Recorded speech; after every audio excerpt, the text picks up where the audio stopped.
درمیان ہی کا جملہ میں نے آپ کے سامنے پڑھا ہے.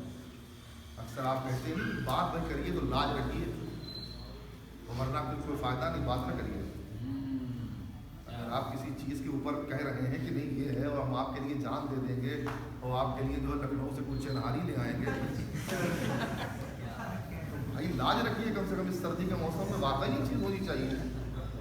فائدہ کیا ہوائی دعوے آپ کیوں کر رہے ہیں؟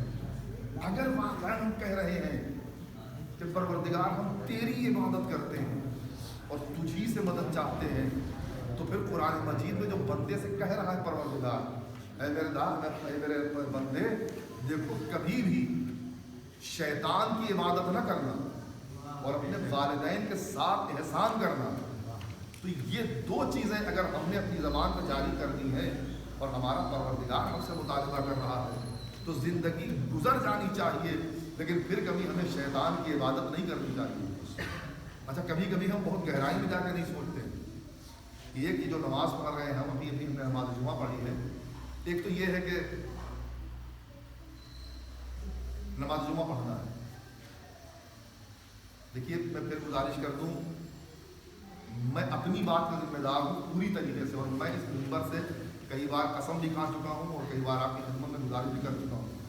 میری بات ایک عام بات ہوتی ہے. میں اس منبر پر اسی منبر کی قسم کسی کو ٹارگٹ نہیں بناتا، اور اس لیے کہ اس کی اجازت منبر نے نہیں دی ہے. یہ الگ بات ہے کہ وہ بات پلٹ کے خود محمد رضا پہ آ جائے تو اس کی بھی ذمہ داری محمد رضا پر بھی نہیں ہے. ایک ہوتا ہے مطلب ایک مثال میں، اس سے پہلے حالانکہ داڑھی کے حوالے سے دے دیے کم سے کم 15-20 جمعے پہلے، بلکہ اور شاید زیادہ، لیکن آج تھوڑی سی بات. ایک ہوتی ہے عبادت نماز. ایک تقریباً ہمارے بچے سبھی آئے ہیں جمعہ پڑھنے کے لیے. کہاں جا رہے ہو؟ اماں نے پوچھا ہم جمعہ پڑھنے. باپ نے جمعہ پڑھنا، دوست جمعہ پڑھنے. ایک یہ جمعہ پڑھنا ہے جس کا ثواب اگر آپ کہہ دیجیے گا تو 100 میں سے 100، اور یقین جانیے اللہ بھی آپ کو 100 میں سے 100 ہی دے گا. وہ ہم سے زیادہ کریم نہیں ہے. محمد رضا تو 100 میں 100 کہہ رہے ہیں، اور وہ جو ہے کیا نام ہے وہ اللہ جو کم کر دے. یہ کیا ہوتا ہے محمد رضا چلے یار تھوڑا سبزی بھی لینی ہے، 9 کلو کھجور بھی لینی ہے، اور سرور بھائی ملاقات بھی ہو جائے گی، اور ساتھ ساتھ جمعہ بھی ہو جائے گا. جمعہ کتنے نمبر پہ آیا ہے؟ ایک یہ ہی بھی عبادت ہے. بس فرق یہ ہے ایک اللہ کی عبادت ہے، ایک شیطان کی عبادت ہے. صلوات پڑھ دے محمد.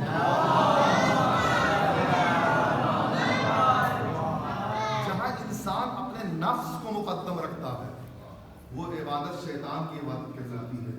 جہاں انسان اللہ کو مقدم رکھتا ہے وہ عبادت اللہ کی عبادت کہلاتی ہے. اسی لیے کہا گیا ہے میرے بندو نفس کی عبادت نہ کرنا، عبادت جب بھی کرنا ہو تو اللہ کی کرنا.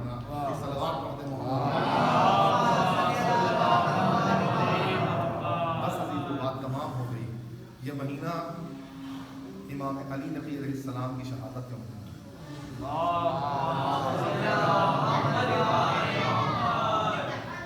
ابھی آپ نے شہادت کی اور ولادت بھی دونوں امام کی منائی ہے.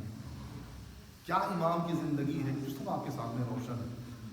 کس طریقے سے متوکل نے اور معتبر نے اور معتد نے عباسی خلیفہ نے امام کو پریشان کیا ہے، کس طریقے سے امام کو آزمانا چاہا ہے. اور یہ بھی یاد رکھیے جب جب وقت پڑا ہے تب تب امام کی بارگاہ میں آئے. جب ایک خبیث عورت سیدہ زینب ہونے کا دعویٰ کرتی ہے، متوکل بادشاہ اس دور کے بادشاہ کے پسینے چھوٹ جاتے ہیں، کوئی جواب نہیں بنتا. امام ہی ہیں جو کہتے ہیں کہ اس کا حل یہ ہے، اور دعویٰ نہیں رہتا بلکہ دلیل کے طور پر وہ عورت ذلیل الرسوا ہوتی ہے. یعنی اگر درمیان سے آل محمد کو نکال دیا جائے تو زمانے کے مسئلے ادھورے رہ جائیں گے. ہونا تو یہی چاہیے تھا کہ اس امام کو اس وقت سر کا تاج بنایا جاتا، لیکن ایک وقت وہ بھی آتا ہے کہ جب معتز باللہ انہی امام کو زہر سے شہید کر دیتا ہے. میں اکثر ان ائمہ کی شہادت کا جب ذکر کرتا ہوں تو جن اماموں کو زہر دیا گیا ہے اپنے نوجوانوں کے سامنے ایک جملہ کہتا ہوں، میرے عزیزوں میرے نوجوانوں، کسی کو تلوار سے قتل کر دینا بڑا آسان ہے